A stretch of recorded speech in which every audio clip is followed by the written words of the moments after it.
For a decade, Olivia's fate remained a heartbreaking mystery.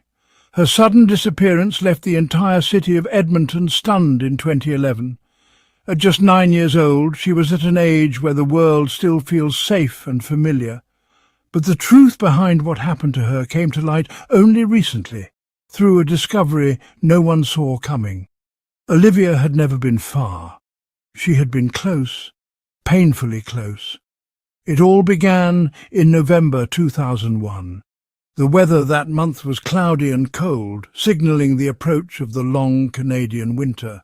A quiet tension hung in the air, something local residents chose to ignore. On the morning of November 7th, young Olivia Lawrence followed her daily routine.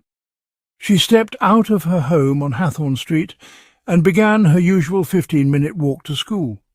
It was a route she knew by heart, winding through calm, vibrant neighbourhoods. Each day, dozens of people walked those same sidewalks. Parents, store clerks, and students from nearby schools. School ended at 3:05 p.m. that day. Olivia typically returned home by 3:30 and would always greet her mother warmly. That afternoon, her mother, Evelyn Lawrence, was in the kitchen preparing a late lunch. She glanced at the clock at 3:40 and noticed the time. By 4:15 p.m. concern had set in. Evelyn began pacing anxiously, frequently glancing through the window, hoping to spot her daughter. When Olivia still hadn't returned, Evelyn called her husband, David Lawrence. An hour later, the two were at the police station reporting their daughter missing. Authorities began searching immediately. Within hours, officers traced Olivia's route, questioned nearby residents, and examined footage from surveillance cameras along the path. Yet nothing surfaced. It was as if Olivia had vanished without a trace in broad daylight on a street filled with people. No eyewitnesses, no helpful footage. Investigators found themselves at a complete standstill, while the community entered a state of suspended hope and fear. Then, 2 days later, something unexpected happened. In the early morning hours, someone walking through River Valley Park stumbled upon something unusual. It prompted authorities to shift the focus of their search to the park. Under a large maple tree, they discovered a school backpack, placed carefully, almost too precisely. The bag was soon confirmed to belong to Olivia. What disturbed investigators wasn't just the discovery itself, but the meticulous way the backpack had been set down. It didn't fit the typical pattern seen in abduction cases. It felt more like a quiet message, unsettling and deliberate. Inside, everything was in order, schoolbooks, notebooks, and a pencil case. Yet strangely, there were no fingerprints, no hair, no identifiable evidence, nothing.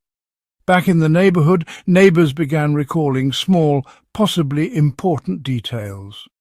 One woman, Patricia Harper, who lived across the street from the Lawrences, claimed she'd seen Olivia 2 days after she had gone missing. According to her, it happened near a local grocery store in the baked goods section. She was convinced it was Olivia because of her red jacket and light-coloured hair. However, authorities soon ruled out this account. Mrs. Harper had recently suffered a serious stroke and was known to have occasional memory lapses. As days passed with no significant breakthroughs, investigators began turning their focus inward to the Lawrence family. Certain behaviours raised concerns. David Lawrence, Olivia's father, remained strikingly composed. He didn't cry, and his brief-to-the-point answers seemed off. In investigative experience, such emotional detachment sometimes signals deeper involvement. He was questioned multiple times. Each time his story stayed the same.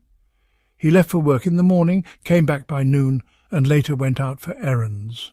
But one neighbour recalled seeing him leave and return several times that day, without any visible groceries or shopping bags. Evelyn Lawrence, on the other hand, was the opposite. She was visibly distressed, calling authorities repeatedly, insisting on updates, and once causing a scene at the police station. While emotional responses are common in such situations, her extreme behaviour also drew attention. For the moment, however, there was no evidence to warrant deeper suspicion toward her. Around the same time, another person came under scrutiny, a school custodian named Michael O'Hara. On the very day Olivia went missing, O'Hara unexpectedly resigned and left town. He even sold his car and disappeared overnight. A background check revealed he had a previous record for theft from 5 years earlier. This led to immediate concern, but further investigation showed no direct connection between him and Olivia. Authorities tracked him to a neighbouring province where he had moved in with relatives. When questioned, he was cooperative and forthcoming.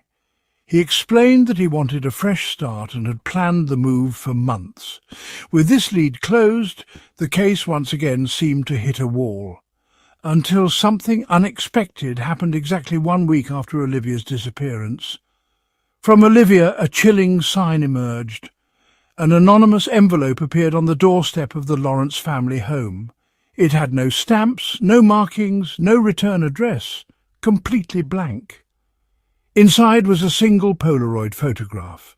It had clearly been taken shortly after Olivia vanished.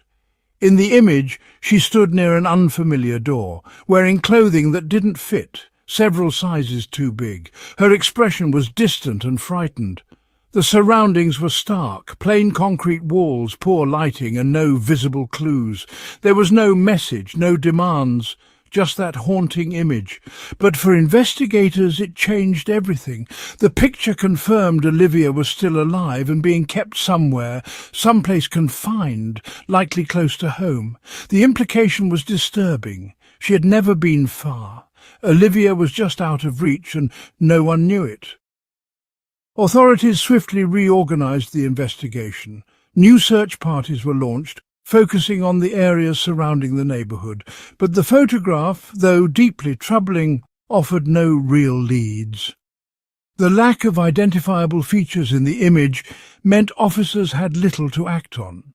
Detectives began to rethink the entire case. This was not a typical abduction. They turned their attention once more to David Lawrence. His consistently composed demeanour now seemed less like shock and more like control. When detectives took a closer look at David's activities following Olivia's disappearance, troubling patterns emerged. Forensic examination of his personal computer uncovered encrypted communications exchanged via a private chat service. The contact was unknown, and all the conversations were shielded by strong encryption, far beyond standard usage.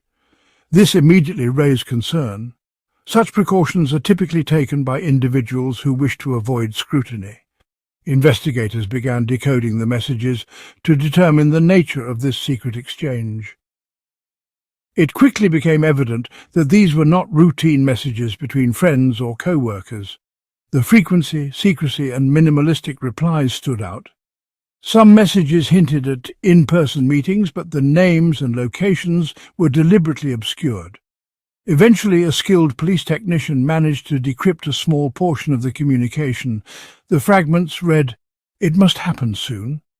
No one can find out, and did anyone see you?" These lines didn't directly prove wrongdoing, but were troubling enough to reinforce suspicions. They suggested the possibility of coordination, perhaps even complicity. David's carefully maintained image as a successful professional, a devoted father, a respected community member, started to crumble. The idea that he may have been leading a double life gained traction. Authorities revisited David's alibi for the day Olivia went missing, but this time detectives cross-checked his statements with phone location data. David's phone, according to records from his mobile service provider, was powered off exactly 1 hour before Olivia was last seen, and it remained off for nearly 4 hours. David later claimed the battery had died, but this explanation didn't sit well with the investigators. He was known to be meticulous about his devices, especially given the nature of his job. Those who knew him said he was never careless when it came to being reachable. Adding to this, surveillance footage from the vicinity of David's workplace told another story. He had told police he worked through most of the day, but the footage showed him leaving the office much earlier than reported. He also returned home at a time inconsistent with his official statement. When investigators confronted him with these contradictions, David remained eerily calm. He didn't offer explanations. He simply reiterated his original account and then fell silent, showing no reaction to the mounting evidence. With each inconsistency, the theory grew stronger. Olivia's disappearance had likely not been a spontaneous act by a stranger. Instead, it began to appear that this was a calculated plan, perhaps involving someone close to her. The messages, the phone shutdown, and the errors in David's timeline all pointed towards something far more coordinated. And if David wasn't acting alone, it meant someone else had been involved. The encrypted exchanges hinted at collaboration, someone else communicating in secrecy, helping to orchestrate what had happened. This version of events quickly became the dominant narrative. The media, fueled by discreet leaks from the investigation, shifted focus heavily onto David Lawrence. Public sentiment changed swiftly. Many were convinced that his arrest was only a matter of time. But even as the case seemed nearly resolved, one crucial piece remained missing: a clear motive. David and his family had no known financial strain, no ongoing disputes, and no history of conflict with Olivia. Although David's cryptic messages and calm demeanour raised eyebrows, there was still no definitive proof linking him to his daughter's disappearance. Without motive, the case remained open, despite its momentum. Then, everything changed again. A man named George Phillips voluntarily came forward at the police station. He reported that on the day Olivia went missing, he had seen her speaking quietly with a man near a car parked a few streets away from the Lawrence residence. Olivia appeared uneasy, but was not in distress.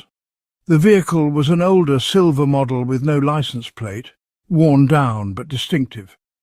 Most importantly, George was confident. The man with Olivia was not David Lawrence. This unexpected testimony shook the investigation. The narrative built around David began to unravel, and detectives found themselves once again re-evaluating every angle of the case. The silver car, and the man beside it, suddenly became the focal point. As attention shifted away from David, other hidden aspects of the Lawrence household began to surface. What once appeared to be a model family life was gradually revealed to be more complicated. Scrutiny fell next on Olivia's mother, Rachel Lawrence. 7 years before Olivia vanished, Rachel had undergone extended treatment at a private facility for psychiatric health. Details of her condition were tightly protected, even from family. Investigators, seeking a fuller understanding of the family dynamics, revisited Rachel's medical records and interviewed the physician who oversaw her care. The findings were significant. Rachel had been treated for a serious depressive disorder, occasionally accompanied by episodes of acute psychological distress. While her condition had been in remission for some time, her doctor noted that high-stress events could potentially trigger a recurrence. Olivia's disappearance might have been one such trigger. Detectives began interviewing those close to Rachel once more. At first, family and neighbours described her behaviour as stable in the days leading up to the incident. However, under further questioning, inconsistencies began to emerge. Rachel's sister, Lisa Miller, initially stated that everything had been normal. But in a later conversation, she expressed growing doubts. Lisa revealed that in the weeks before Olivia's disappearance, Rachel had become more withdrawn. She declined visits, avoided conversations, and occasionally expressed a sense of emotional fatigue. Rachel had even started refusing to leave the house, saying she felt unwell, though doctors hadn't identified any medical issues. Several neighbours also noted that Rachel seemed particularly anxious in the days prior to Olivia's disappearance. She gave the impression of someone who feared something undefined. Still, The overall environment within the Lawrence home was beginning to concern the investigators. The emerging details suggested a much more unstable atmosphere than anyone had previously acknowledged. Given these revelations, detectives could no longer overlook the possibility that Rachel herself might be involved in Olivia's disappearance.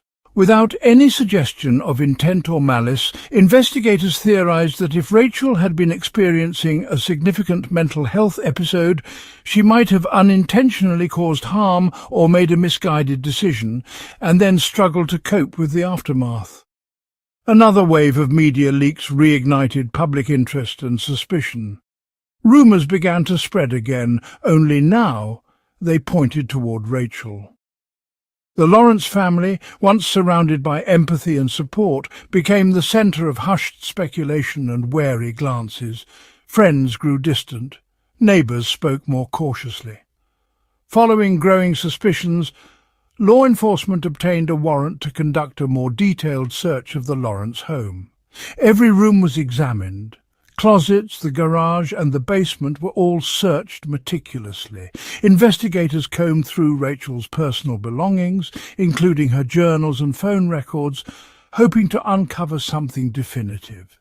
Yet nothing directly incriminating was found.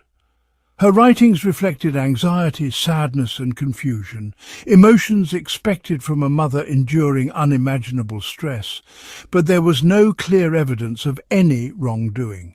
Despite the lack of concrete proof, public perception began to shift. The narrative of a heartbroken mother was slowly replaced by one filled with speculation and mistrust. As pressure mounted, authorities brought in a psychologist to assess the plausibility of Rachel having played a role in Olivia's disappearance. Opinions among mental health professionals varied. A woman from the nearby town of St. Albert reached out with compelling information. She believed she had seen a girl who looked remarkably like Olivia just a few days earlier.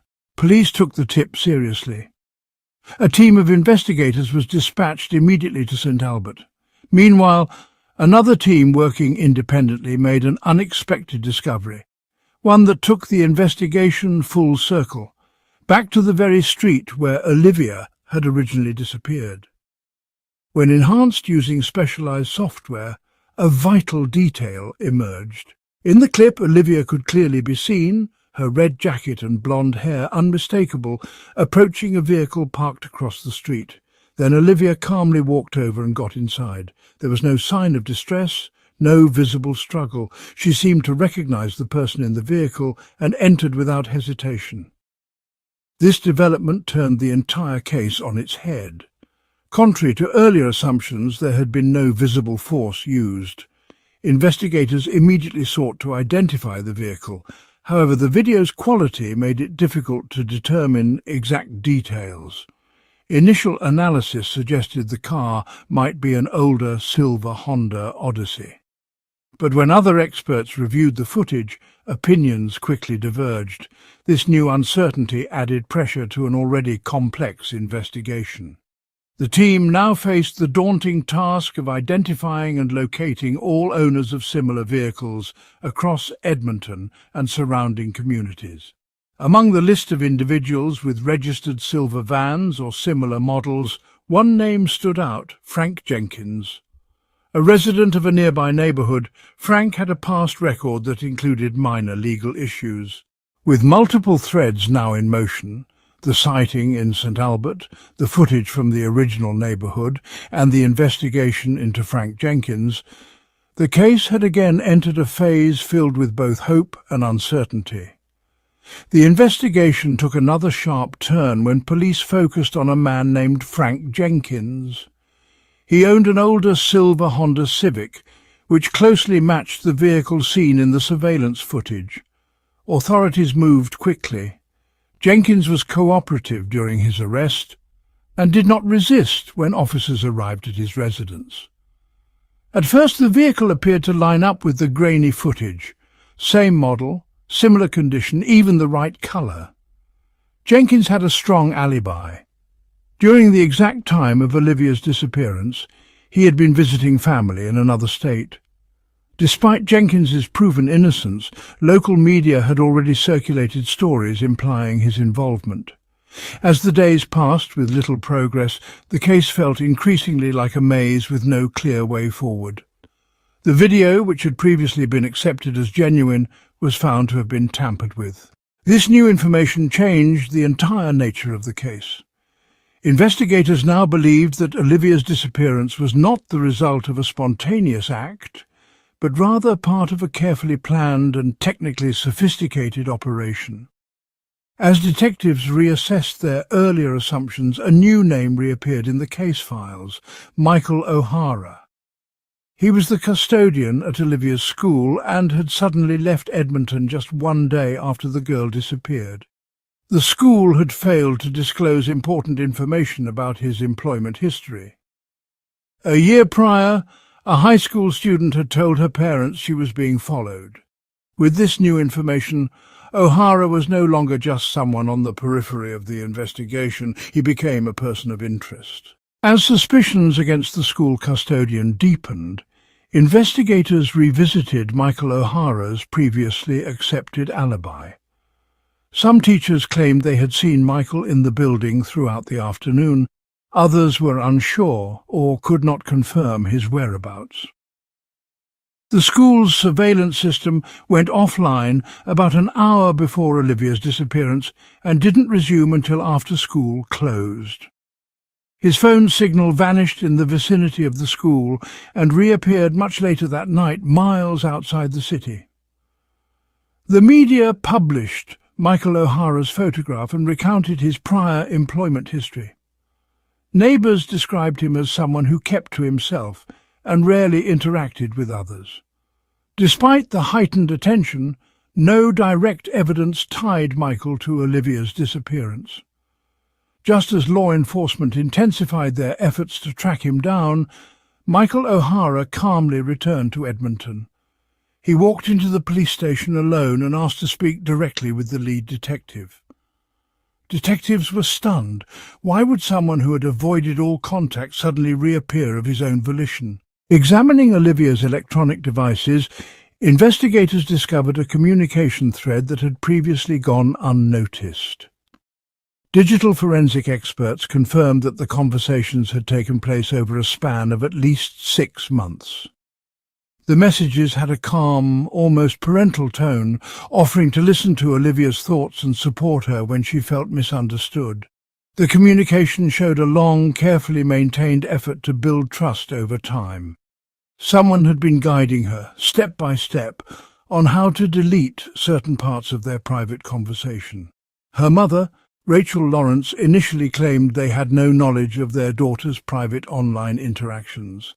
Under increased pressure, Rachel admitted that she had indeed known about the unusual online contact, but decided not to interfere. Rachel said she hadn't wanted to upset her husband or involve authorities, hoping instead that Olivia would eventually lose interest and stop engaging with the individual. Detectives questioned why she would overlook something so serious. Rachel insisted that the conversation appeared harmless and that she believed the other person was simply being friendly. Nothing more. She said there were no signs that the contact had any bad intentions. Still, the fact that she chose not to act raised concerns. Given Rachel's own documented emotional struggles in the past, investigators considered whether she might have unconsciously dismissed the warning signs or was even withholding part of the truth. While trying to avoid family conflict, Rachel may have unintentionally hindered the investigation during a critical period. With all prior suspects now losing relevance, authorities shifted their full attention to the mysterious online contact. Investigators were convinced that whoever had communicated with Olivia played a central role in her disappearance. Digital forensic experts intensified their efforts to trace the origin of the account, but the person behind the messages had taken deliberate steps to cover their tracks, using anonymizing tools and masking their location. Even so, after days of work, a promising lead finally emerged. The IP address used most consistently by the individual was traced to a small town in a neighbouring state. Police responded quickly, dispatching a team to the listed location, but when they arrived, they found the property was an abandoned house that had been up for sale for several years. No one lived there, and neighbours confirmed that the last known resident had moved out long ago. None could recall seeing any unusual visitors or recent activity at the address. Although the house appeared to be a dead end, investigators weren't ready to give up. They performed a detailed forensic sweep of the property and reviewed nearby networks. Ultimately, they confirmed that the messages to Olivia had indeed been routed through this location. It became evident that the individual had intentionally used the site as a decoy, another clever move in what appeared to be a well-planned strategy. This wasn't the work of someone acting impulsively. It was the work of a calculated, careful person who had gone to great lengths to disguise their digital presence. Investigators now believed they were dealing with an individual who had not only manipulated Olivia over time, but had also meticulously prepared every aspect of their contact with her. The realization was chilling. Whoever was behind this had spent months laying the groundwork. The search intensified again, but with each new false lead and layer of misdirection, the investigators felt the urgency mounting. They knew that the longer it took to identify this person, the slimmer their chances of recovering Olivia. Just as detectives reached another frustrating standstill, a new witness came forward, one who hadn't been connected to the case previously but now offered what could be a crucial detail. The man, Robert Miles, was a long-time resident of the neighbourhood near where Olivia had last been seen. Miles recounted an odd incident from the day Olivia went missing. He explained that while working on his car in his backyard that afternoon, he noticed a man in the street behaving in an unusual manner. The man didn't live in the neighbourhood and appeared visibly anxious. He paced the sidewalk multiple times, glancing around frequently as if expecting someone or watching for something. The witness admitted he had initially dismissed the sight as irrelevant, assuming the stranger was simply lost or waiting for a ride. Only later, after hearing about Olivia's disappearance in the news, did he begin to wonder if what he saw might have been important. Encouraged by recent developments in the case and seeing renewed media coverage, Miles decided to report what he'd seen. Investigators listened closely to his account and quickly understood the potential significance. His recollection was clear, and the timeline matched the approximate window of Olivia's disappearance. Though his description of the individual was general, average height, wearing dark clothing and appearing restless, it was consistent with someone who might have been involved in or monitoring the area during that critical time. Police began compiling a profile and cross-referencing it with known individuals from both Olivia's social circle and those connected to the digital investigation. Once again, the case took an unexpected turn. Though the road ahead remained unclear, a combination of digital forensics and new eyewitness testimony brought renewed hope to a case that had nearly gone cold. Investigators now felt they were closing in on the truth. Somewhere between the anonymous online messages, a calculated trail of deception, and one anxious figure on a quiet residential street, they believed the answer lay waiting. It was only after media coverage resurfaced Olivia's case that Robert Miles's memory sharpened. He provided a clear description of the man he had seen on the day Olivia disappeared. Using this account, police were able to identify the individual as a local electrician named Stephen Hart. A background check revealed no prior legal issues. Hart held steady employment, and neighbours and clients alike described him as professional, respectful and dependable. On the surface there was nothing that raised concern. Still, due diligence required that authorities take the matter seriously. Stephen Hart was brought in for an interview. Calm and cooperative, he answered investigators' questions without hesitation. He confirmed his presence in the area, explaining that he had been completing a scheduled electrical job nearby. This claim was verified. His clients confirmed that he had indeed worked at their residence and had departed around the time Olivia was last seen. Initially, Hart's version of events appeared consistent and reliable. Still, detectives felt uneasy. His behaviour, as witnessed by Robert Miles, stood out too much to ignore. Investigators continued questioning Hart on multiple occasions, hoping to find inconsistencies. Yet, time and again he remained composed and accurate in his responses. Searches of his vehicle and personal items uncovered nothing suspicious. His digital communications were also examined, revealing no questionable contacts or patterns. Even a psychological profile conducted by specialists indicated that Hart posed no apparent risk. Weeks passed. After extensive checks and interviews, detectives had no choice but to conclude that Stephen Hart was, in all likelihood, an innocent witness, his involvement a coincidence of proximity and timing. With no solid evidence linking him to Olivia's disappearance, investigators moved on, placing the focus elsewhere. For a time it seemed Stephen Hart's name would fade from the case entirely, but in 2017, several years later, his name reappeared, this time in a context that stunned everyone involved. Stephen Hart was arrested following a series of recent incidents involving targeted attacks against women. Authorities determined that the offences followed a calculated method. The individual responsible had selected victims carefully, acted discreetly, and left minimal evidence behind. It was only due to one survivor's detailed report that Hart was identified and apprehended. This news sent shockwaves through the police department. The man they had once written off as a benign figure in Olivia's case now appeared capable of actions far darker than anyone had imagined. With this new perspective, authorities reopened the Olivia Lawrence case, now re-examining Hart's behaviour not as a bystander, but as a person of renewed interest. A search warrant was quickly obtained. Officers arrived at Hart's residence. His home, previously of little concern, was now treated as a potential source of critical evidence. Room by room they conducted a thorough inspection. Then, during the basement sweep, something unexpected occurred. One officer noticed an odd section along the far wall, partially concealed in shadows and partially obscured by storage items. Upon closer examination, it became evident that what initially appeared to be part of the structure was actually a narrow, carefully hidden door.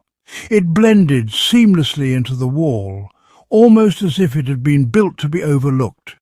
The officers alerted their team leads and approached the door with caution. Until that moment, the basement had appeared unremarkable.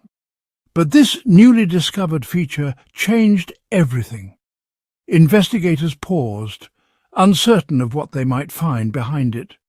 What lay beyond could hold answers to questions that had tormented the community for years, or possibly just raise new ones. Though they were cautious not to jump to conclusions, it was clear that this door, deliberately hidden and tucked away, was not an ordinary feature. Authorities prepared to proceed with great care, knowing they had uncovered a possible turning point in the investigation. Stephen Hart, once considered a man with a clean slate, was now viewed in a drastically different light. A figure who had once slipped under the radar was now at the centre of one of the most haunting unresolved cases in Edmonton's recent history. The story that had begun with a vanished child and a list of uncertain suspects had suddenly shifted again. The hidden door offered the possibility of long-awaited answers, but also carried the weight of unimaginable implications. Investigators braced themselves for what they might find next. The hidden door was concealed behind a wooden panel, camouflaged so well that it was nearly impossible to notice without close inspection. At first glance, no one would expect something so unusual to exist in an ordinary house belonging to an electrician. Investigators immediately questioned Stephen Hart about the door. Unlike his earlier calm demeanour, Hart now appeared noticeably unsettled. He claimed he had no idea where the door came from and insisted he had never seen it before. To the detectives, this explanation seemed implausible. The sudden change in his behaviour, combined with such an unusual feature in his own home, raised red flags. It became clear that Hart was withholding information, though the extent of what he knew remained uncertain. Investigators intensified their questioning, focusing on the house's construction, layout, and any renovations Hart might have performed over the years. Hart continued to deny any involvement. He maintained that he lived alone, rarely had visitors, and theorized that someone else may have broken into his home to frame him. But this narrative lacked credibility. Forensic experts examined the hidden door and the room beyond it. They concluded it had been installed several years prior, around the same time Olivia disappeared. The quality of the construction was high, clearly the work of someone with experience and access to professional tools very similar to those Hart would use in his trade. Despite the implications, the room itself initially provided no answers. It was empty, dimly lit and dusty, more like a storage space than anything else. The investigators began to question whether this was just another misdirection. Could someone have deliberately designed this space to falsely implicate Hart, knowing the police would eventually discover it? Still, detectives weren't ready to walk away. They continued their examination with increased precision. Every inch of the room was studied: walls, ceiling, materials, paint, and even signs of past activity. Though no personal items were recovered, forensic teams agreed that the room had been used for a purpose and carefully concealed. Even so, there was still no direct evidence tying Stephen Hart to Olivia's disappearance.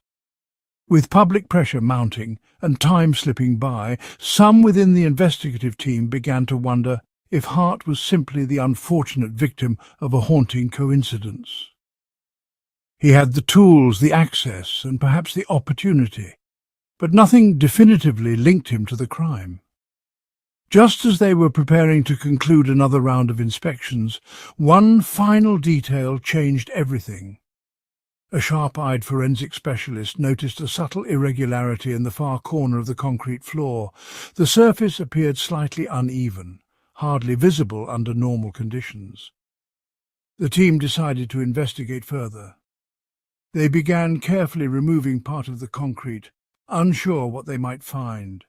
Hours passed as crews chipped away at the foundation. Eventually, the concrete gave way to reveal a shallow cavity beneath. What they found inside sent shockwaves through the investigation.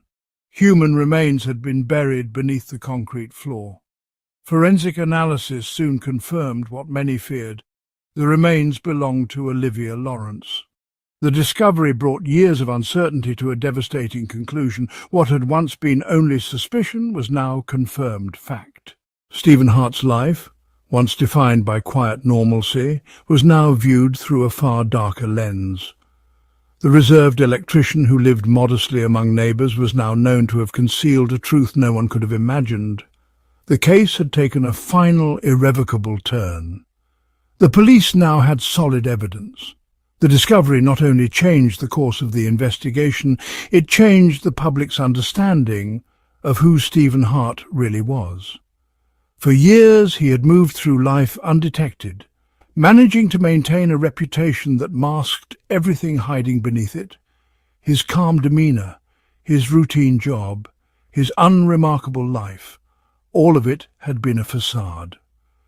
With the most crucial evidence now uncovered, detectives began preparing the final stages of the case.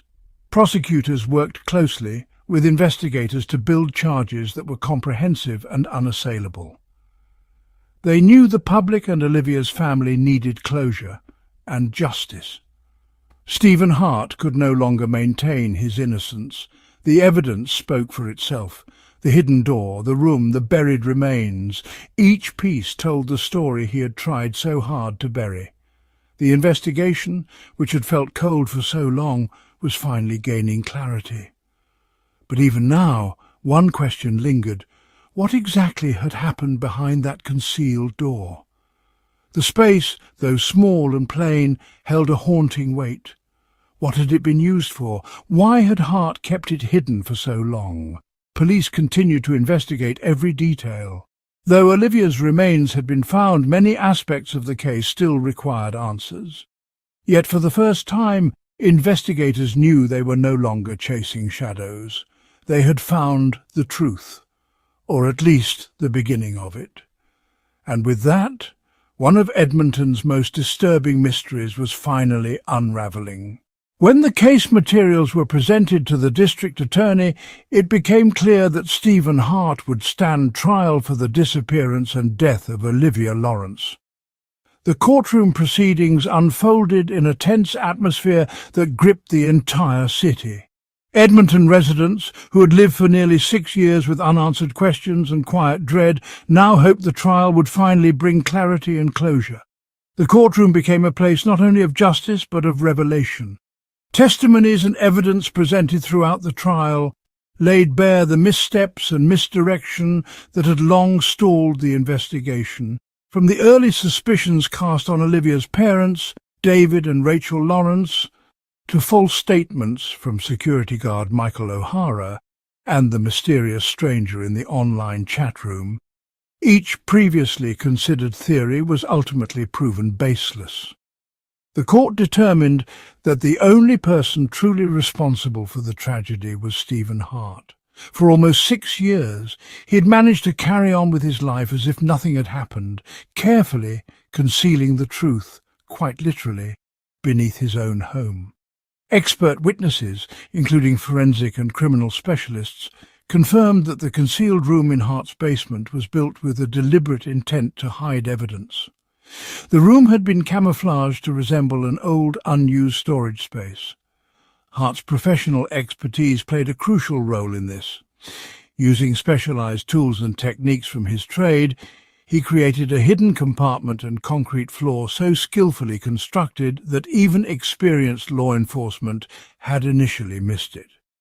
One investigator remarked that if not for a lucky observation during a final search, the truth might never have come to light.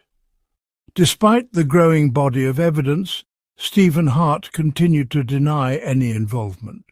He refused to speak about his motive, not during police interviews, not during the trial, not even in private conversations with his own legal team. He offered no explanation for his actions and no insight into why Olivia was targeted. This silence only deepened the anguish of those seeking to understand the crime. The emotional toll on Olivia's family was immense. They had endured years of waiting and searching, only to be met now with a wall of silence. Seeing the accused in the courtroom, so close yet so uncommunicative, added to their pain. They struggled to comprehend how someone they had never known could cause such irreversible harm. Throughout the trial, Stephen Hart maintained an eerily calm demeanour. He showed no visible emotion, not even when the most compelling pieces of evidence were presented. At first he attempted to convince the court that he was being framed, but as the prosecution laid out its case, backed by forensic results, timelines and expert testimony, his defence began to unravel. Each claim he made was countered with solid proof, and his version of events became increasingly implausible. After several intense weeks, the trial reached its conclusion. The judge and jury had reviewed every piece of evidence, heard all witness testimonies, and considered every legal argument. The final verdict was delivered. Stephen Hart was found guilty of the murder of Olivia Lawrence. He was sentenced to life imprisonment without the possibility of parole. This judgment marked the end of a painful chapter, not just for Olivia's family, but for the entire city. The case had shaken Edmonton to its core, forcing many to reconsider how easily someone can conceal a hidden life. Hart had lived quietly among his neighbours, gained their trust, and blended seamlessly into his community, all while harbouring a dark secret. Even in the face of conviction, Hart chose not to speak. He did not express remorse. He offered no insight into his motive. For Olivia's family, this silence left a void. The question of why? Why Olivia? Why then? Why this? Remained unanswered. It was a wound that no verdict could fully heal. Though the investigation was complete and the court had spoken, the case still carried a haunting sense of incompleteness. Stephen Hart had chosen to take the truth with him, refusing to share the reasoning behind his actions. For those left behind, this was perhaps the hardest part to accept. The story of Olivia Lawrence became one of the most impactful and mysterious cases in Canadian criminal history. It served as a sobering reminder of how appearances can deceive and how complex the pursuit of justice can be. Edmonton, and indeed the entire country, would remember this case for years to come, a story in which an almost invisible door revealed a truth no one had expected and far too late.